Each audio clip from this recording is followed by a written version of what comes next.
Jean, chapitre 1. Au commencement était la parole, et la parole était avec Dieu, et la parole était Dieu.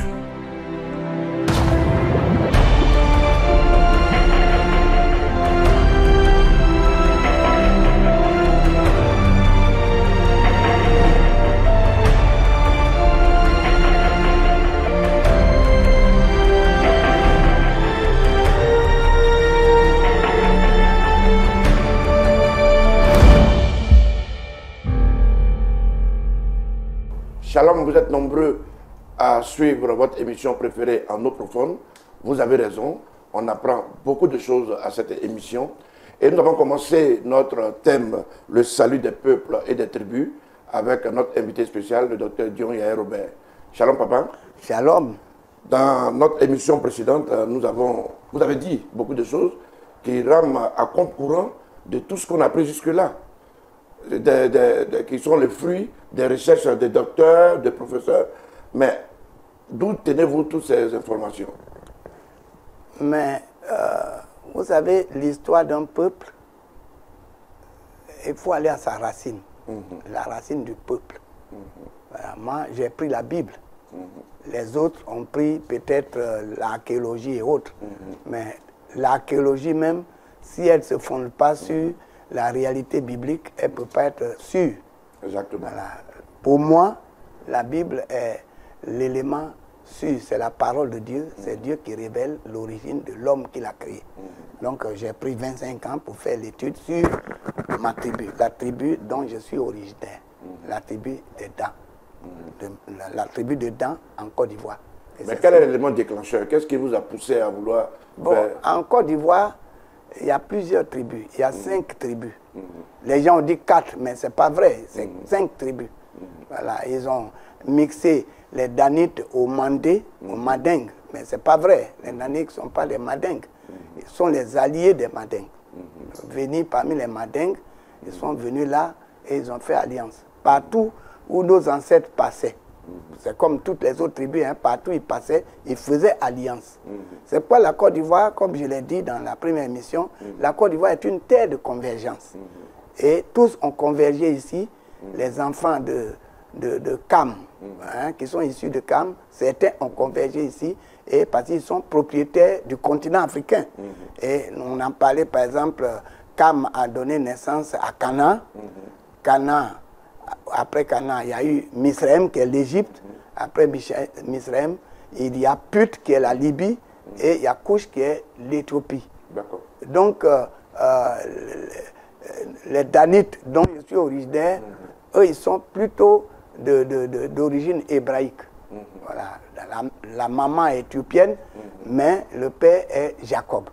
Voilà. Jacob a pris deux femmes de second rang, Zilpa et Bila. Bila a donné naissance à Dan et à Nephtali, et Zilpa a donné naissance à Azer et Gad.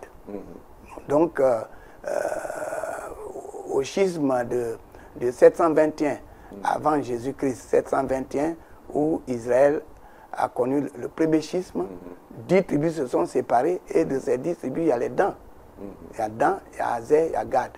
Une partie est venue ici en Afrique, en Éthiopie, où Salomon avait déjà son enfant avec la reine de Séba. Alors eux, ils pensaient qu'en venant en Éthiopie, ils allaient être intégrés. Mais là-bas, quand les Dans sont venus, ils n'ont pas été intégrés. On les a appelés Falachas. Voilà, les Falachas. Mais avec le temps, le roi Sassan Angèle, qui était en ce moment-là au pouvoir, a voulu faire d'eux des esclaves. Mais l'expérience d'Égypte leur a servi. Ils ne pouvaient plus faire esclavage parce qu'ils ont connu cela. Ils savent ce que c'est. Ils savent ce que c'est. Donc, ils se sont séparés de nuit. Et l'ancêtre qu'on appelle Gédéon, il a pris une partie de son peuple. Et la nuit, ils ont fui. Ils ont traversé le Tchad. Ils ont traversé d'abord le Tchad, après le Niger. C'est pourquoi ils ont laissé des familles. Partout où ils passent, il y a des familles. C'est pourquoi vous voyez... Des ressemblances dans... Ouais, vous voyez, oui, vous voyez par exemple au Niger, il y a les Gondo, il y a les Oulaï, ce sont les noms d'Anit. Donc, et c'est pourquoi les Peuls sont aussi descendants d'Azer ou Gad. Donc, vous voyez, tout ça, il faut connaître tout ça. Et donc, nous sommes venus là, et à partir de là, nos ancêtres se sont installés dans l'ouest montagneux de Ma, parce que en Israël, c'était les montagnes. En Éthiopie, c'est à Gondar où il y a les montagnes. Et là encore, on est venu là, c'est les montagnes. Donc, on nous a appelés ici Dan, hein, les Dan. Voilà. C'est vrai qu'après, ils ont donné un faux nom, Yacouba, par rapport à l'expression, il dit que. Vous l'avez expliqué dans, la mais vous parlez de 25 ans de recherche, ça vous a amené certainement à visiter des pays. Oui, je suis allé partout là, où les Danites ont passé. Je suis allé en Éthiopie. Hein, j'ai fouillé même les bibliothèques. Et dans les annales, l'annale d'Éthiopie, c'est un volume assez détaillé sur leur histoire. C'est là que j'ai vu aussi tout ça. Bon, je suis allé en Israël pour fouiller. Et puis voilà, j'ai fait des comparaisons. Donc, ce n'est pas des paroles en l'air? Non, non, non, non, non. Quand vous voyez les Danites ici, il y a beaucoup de similitudes dans le vestimentaire, dans tout ça, que Israël utilise. Exactement. Voilà, on a les mêmes méthodes, les mêmes pratiques, et les mêmes mots. Parce que dans la langue danite ici, la plupart des mots, c'est l'ancien hébreu. Voilà. Voilà.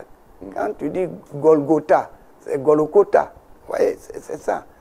Golgotha, ça c'est dans la langue danite ici. Oui, oui, Golokota. Ça veut dire quoi? Où on enterre les crânes. Hein? Mettre les crânes dessous, c'est le cimetière. Golgotha, c'est la même chose. C'est la même chose. Donc, tous ces mots-là, hein, Bereshit, en hébreu, qui veut dire au commencement, c'est blessé. Donc, ça veut dire au commencement. Tous ces mots, tout ça, j'ai cherché, j'ai fait des similitudes pour voir qu'est-ce qui ressemble à quoi, pourquoi est-ce que je peux affirmer que mon ancêtre est d'origine danite. Donc, j'ai étudié tout ça, tous les mots hébreux et les mots danites ici. Vous voyez, par exemple, on a la tribu que les Français ont appelée Gourou. Gourou, ça veut dire simplement Kolo Kiton. Ce n'est pas leur nom. Kolo, c'est en quelle ethnie? Gourou, c'est la langue danite. Kolo, vous avez dit Kolo, ça veut dire Kiton, allons. C'est en quoi, en danite? C'est en danite. Mais c'est ce qu'on a collé sur la classe. C'était les Cohen. En Israël, on dit les Cohen. Mais chez nous, on dit Koué. Ceux qui sont dans la case sacrée, qui sont au service du souverain sacrificateur. Voilà. Donc, cette classe-là, ce n'est pas une ethnie. Ce qu'on appelle gourou là, ce n'est pas une ethnie, c'est une classe dans la famille danite. Et eux, ils s'occupaient du sacré. Dans la case sacrée, c'est le tabernacle qu'on a illustré en case sacrée ici. Et ils sont là-bas. C'est pourquoi les Danites qui sont là-bas appellent les Kouénis là, leurs chefs. Parce qu'ils étaient chefs dans la case sacrée. C'est eux qui servaient le souverain sacrificateur.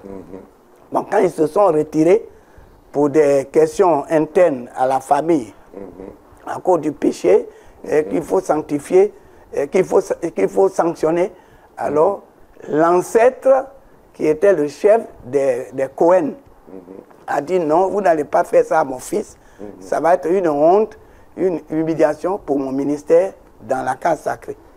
Et comme les anciens ont maintenu, il a dit donc si c'est ça, allons. Et il a pris une partie des Cohen et ils sont venus, ils ont traversé le Sassandra et ils sont venus avec l'ancêtre Saint qui a fait Saint-Fra. Ils sont venus avec Dalo qui a fait Daloa. Bois-Véret qui a fait Bois-Flé et Gban qui a fait Oumé. À ceux là-bas, c'est les Gban. Vous appelez Daloa. Daloa, c'est... C'est Dalo. Non, c'est les gourous? Oui, c'est ce qu'on appelle gourou. Non. Non, c'est les dents. Les dents, d'accord. C'est un ancêtre dent qui est venu, qui a trouvé les autochtones Krou. Et ils se sont associés, ils ont créé la ville qu'on appelle aujourd'hui Daloa. Ça a pris le nom de Dalo. Dalo qui est danite. Exactement. Voilà. Donc c'est Daloa. Mais on a laissé ça à nos alliés, Krou. Et puis on a fait, même Boaké, c'est les Danites qui ont fondé Boaké. Voilà. Alors tout cela, c'est ce qu'on appelle aujourd'hui les gourous, mais ce n'est pas leur nom qui est gourou. Et quelle est l'appellation? C'est les Kouénis. Si vous allez à la bibliothèque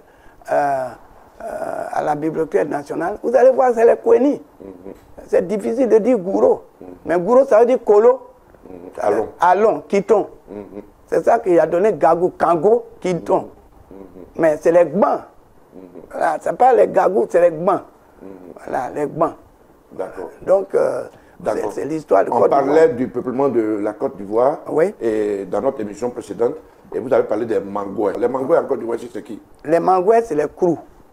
Et les Krous sont d'origine couchiste d'Éthiopie. Alors, ils forment en Afrique de l'Ouest 21 ethnies, dont 6 occupent les territoires du Libéria au Sénégal et 15 ethnies sous le nom de Magouais, dont les principales sont Bété, Dida, Oué, donc Guéré, Wabé, Kroumen, Gaudier, Niabois, Néo, etc. Ils s'installaient en Côte d'Ivoire par vagues successives entre le 14e et le 15e siècle. Voilà, ça c'est les Bagouais. Ce qu'on appelle les Krous, qui sont d'origine couchiste. Voilà.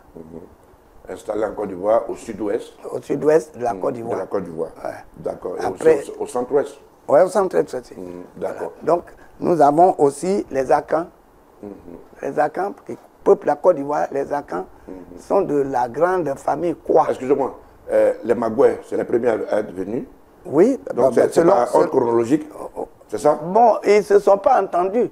Chacun quitte. Par exemple, vous voyez les Kwa. Hein, les Kwa, la grande famille Kwa qui est venue d'Égypte, qu'on a appelé aussi Almoravide en 1400, et qui sont venus s'installer au Ghana. Il y a une grande partie qui a quitté le Ghana pour venir ici. Et ceux-là, on les a appelés les Akans.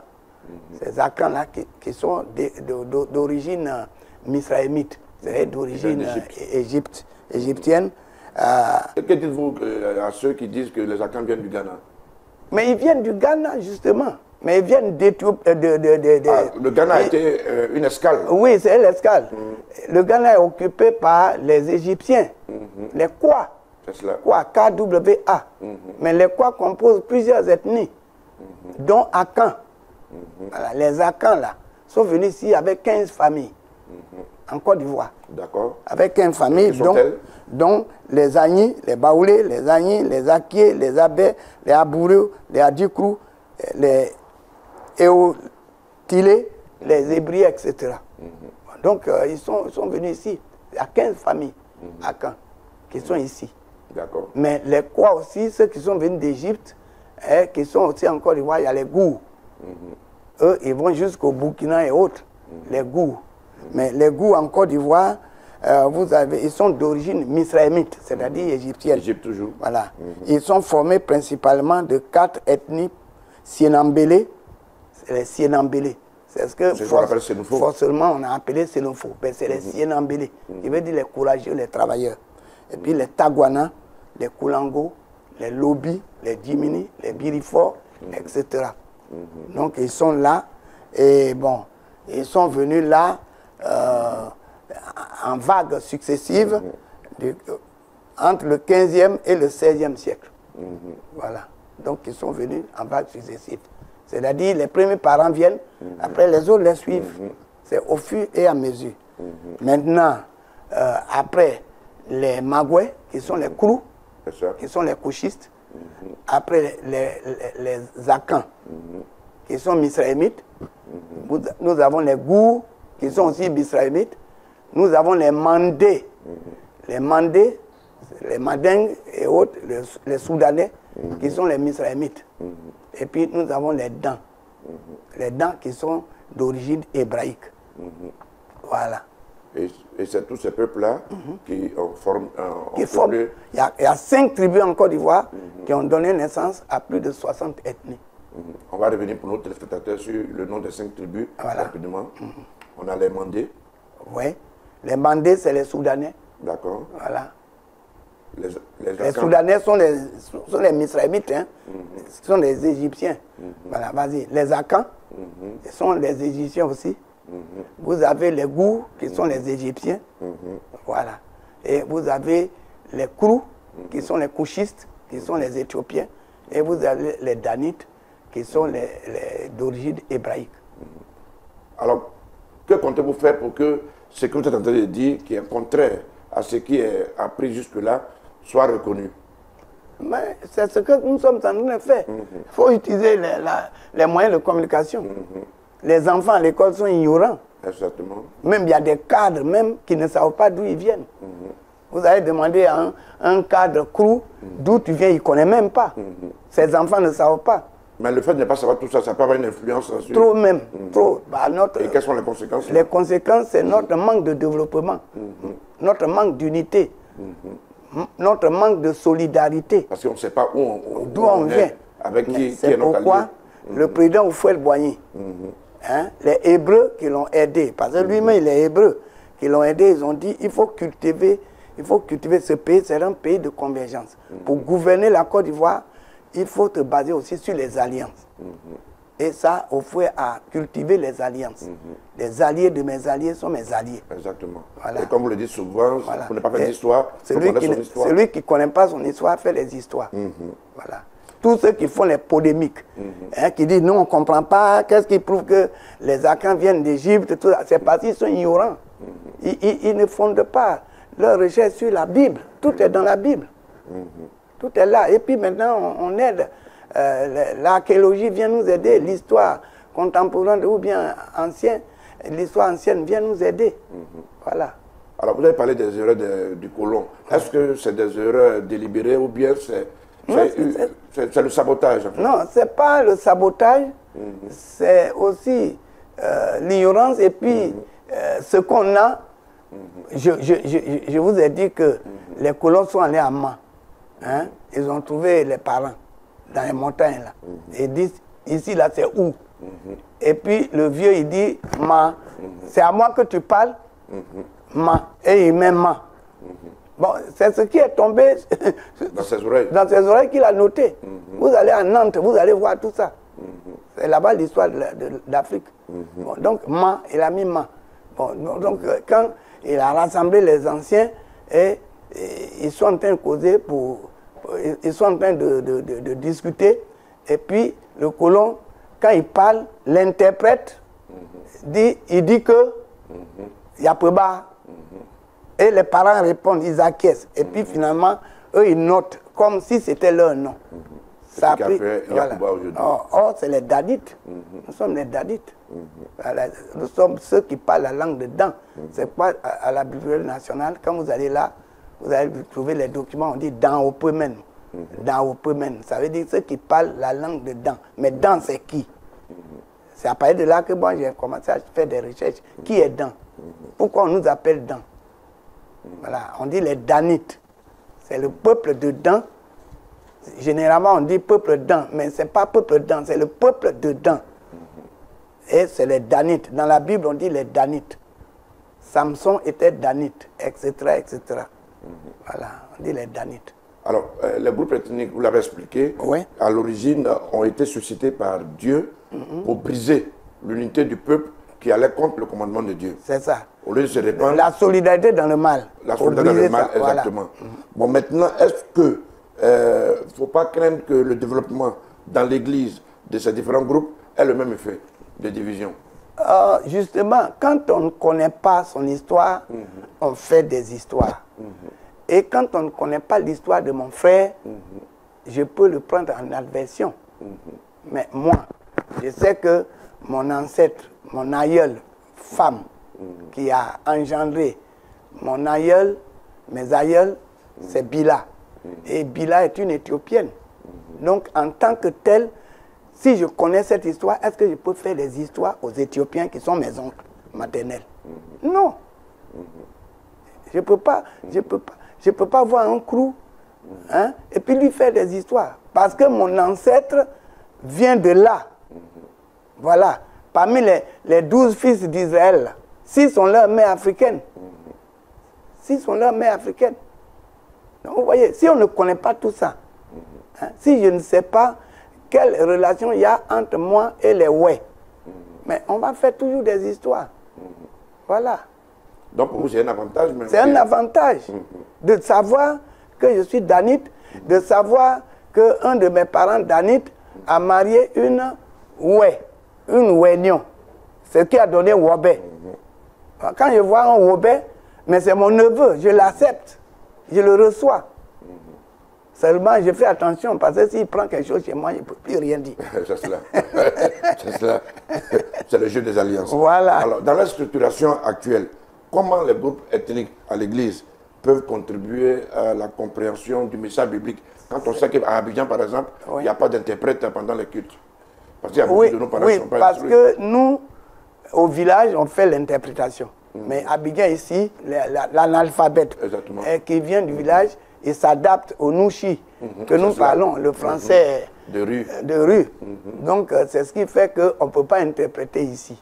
Mais il y a certaines communautés où on interprète, par exemple à Sema, dans la communauté sœur, Sema, qui a été fondée à l'intérieur de la Côte d'Ivoire, au centre, voilà, par les missionnaires américains. Là-bas, on interprète parce que les parents baoulés qui viennent, il faut leur interpréter. Voilà. Mais dans nos cultes, c'est un culte homogène. Donc, on ne peut pas interpréter, parce que tout le monde parle français. Mais maintenant, pour consolider l'unité entre les tribus et l'unité dans les tribus, alors on a les groupes ethniques. Il faut... Parce que si tu ne bénis pas ta racine, tu ne peux pas être béni. Voilà, tu ne peux pas être béni. C'est pourquoi Dieu nous a donné l'inspiration de mettre les groupes ethniques pour qu'on puisse les évangéliser. Pour que les Akans qui sont dans l'église baptiste œuvre et mission, on les regroupe et puis ils travaillent dans leur unité pour qu'on aille dans leur région pour évangéliser. Pour aller là, on a besoin d'eux. Voilà. L'étranger a les gros yeux, mais il ne voit pas. Alors, ceux qui sont autochtones, on les utilise pour évangéliser. C'est pourquoi, vous voyez aujourd'hui, l'église baptiste couvre tout le pays, même dans les campements. Parce qu'on a compris cela. Dieu n'est pas venu abolir les ethnies, au contraire, les édifier, parce qu'on a dit, toute langue, toute tribu, tout peuple doit croire que Jésus est Seigneur. C'est cela. Voilà. On accuse certains groupes ethniques, je parle au niveau de l'église baptiste, de se regrouper seulement qu'en cas de funérailles. Est-ce que ça ne pose pas le problème de la réorganisation de ces groupes? Vous avez parlé du SEMA, où on explique les messages en langue. Est-ce qu'on peut pas, il n'y a pas de nécessité de réorganiser cela ici? Oui, on essaie de faire. Mais vous savez que quand les gens sont habitués à un système de vie, c'est difficile de les ramener à un autre système cohérent. Voilà.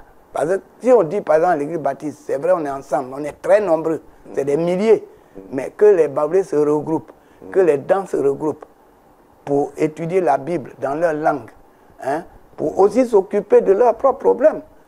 Parce que il y a même des Bibles en langue. Oui, en langue. Il y a des Bibles en langue aujourd'hui. Ce n'est pas mauvais. Que nos enfants sachent un peu leur origine, que nos enfants sachent un peu que leur langue a une valeur. C'est très important. Parce qu'on ne peut pas être une église qui instruit, qui enseigne, et puis les gens dedans disent, moi je méprise mon ethnie. Il y en a même qui font ça. Ils sont dans ou à Caen ou bien ouais, et c'est français seulement. Le français n'est pas notre langue maternelle. Le français, c'est une langue de colonisation. Mais on a notre langue maternelle. Et quand tu pries dans ta langue maternelle, c'est plus puissant. C'est plus puissant que prier dans la langue étrangère. Donc, c'est pas mauvais. Et puis, ici, vous avez, par exemple, quand il y a un deuil, bon, on va aller au village. Qui sont ceux qui sont mieux placés pour prendre le devant? C'est les originaires de ce village. Voilà.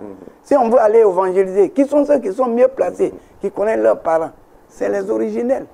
Bon. Si on a, par exemple, les mariages pour faire une dot, qui sont ceux qui sont bien placés? Et un frère qui est Dan veut marier une soeur qui est à Caen. Qui sont ceux qui sont bien placés pour accompagner les parents chez les parents de la fille? C'est ceux qui sont dans la tribu. Voilà, c'est mieux. On est bien organisé dans ce sens-là. Et puis, bon, c'est important, ça crée la solidarité. Exactement. Ça crée, on se connaît, et si on se connaît, on s'aime. Et si on s'aime, on est solidaires les uns les autres. C'est certainement ce qui vous a poussé à mettre sur pied ce département Jésus au village, oui. au niveau de l'évaluation. Voilà, aujourd'hui, vous voyez, on gagne beaucoup de villages. Jésus au village. Quand on va à l'est, chez les Koulango, mais il faut utiliser les Koulango de l'église. C'est pourquoi j'invite même chaque ethnie à avoir un temps d'antenne à la radio et à la télévision pour parler dans leur propre langue. Oui, parce que vous avez initié un programme toute tribu. Oui, il faut ça, il faut qu'ils acceptent. Là, je n'ai pas vu les BT qui sont un des plus grands groupes. Je n'ai pas vu les Akans. Mais ça, c'est une faiblesse, c'est un péché qu'il faut... Ils doivent se repentir. Le plus rapidement possible. Le plus rapidement possible. C'est cela. Je pense que nous... Celui qui ne bénit pas sa racine ne peut pas être béni. Exactement. Voilà. Je pense qu'ils sont nombreux à vous avoir entendu. Voilà. Et c'est eux qui sont à l'église, qui sont nombreux. On est nombreux, on est nombreux. Vous êtes nombreux, mais vous faites quoi? Dans les faits. Voilà. La dernière question avant que nous passions, nous mettons fin à cette session. Oui. Vous êtes originaire de l'ouest du pays. Oui. Alors, vous avez pour souci de gagner également vos parents. Oui. Mais qu'est-ce que vous faites concrètement pour gagner ceux de votre région? D'abord, j'ai commencé par mon village. Mon village était un village de sorcellerie. Aujourd'hui, à la lumière de Dieu, je bénis Dieu par mon témoignage. Voilà. Et là-bas aussi, on est en train de mettre les églises partout dans les villages. Voilà. Il a été dit que vous avez changé même le nom du village. Le nom du village, c'était Douleux, qui veut dire lieu de sorcellerie. Donc, on est en train de développer le village. Il y a quatre villages qui sont côte à côte. On les a groupés en un village qui s'appelle maintenant Pesegu. Ça veut dire lieu de bénédiction, lieu de prospérité, pas lieu de sorcellerie maintenant. Voilà, on est en train de faire ce travail. On est en train de lotir et puis construire pour eux et tout ça. On est en train de faire tout ça. Et les choses se passent bien? Oui, ça va très très bien. Ça avance bien. Même au moment où nous sommes en train de parler, l'ingénieur, l'entreprise qui construit là-bas est là, dans la salle d'attente, en train de venir me faire le rapport de comment les travaux avancent. Et c'est donc très important que les parents soient sauvés. C'est normal. On dit, tu seras sauvé, toi et ta famille. Si tu es sauvé, que tu ne peux pas sauver ta famille, tu n'as rien fait de bon. Tu peux donner des milliards à tes parents. Si tu ne leur donnes pas Jésus, tu n'as rien donné. Parce que l'éternité, c'est ce qu'est l'éternité. Mais sur la terre passe. Mais la vie éternelle reste. Je préfère donner la vie éternelle. Mais quand je vais faire les œuvres sociales, c'est pour accompagner l'évangélisation. Exactement. Voilà.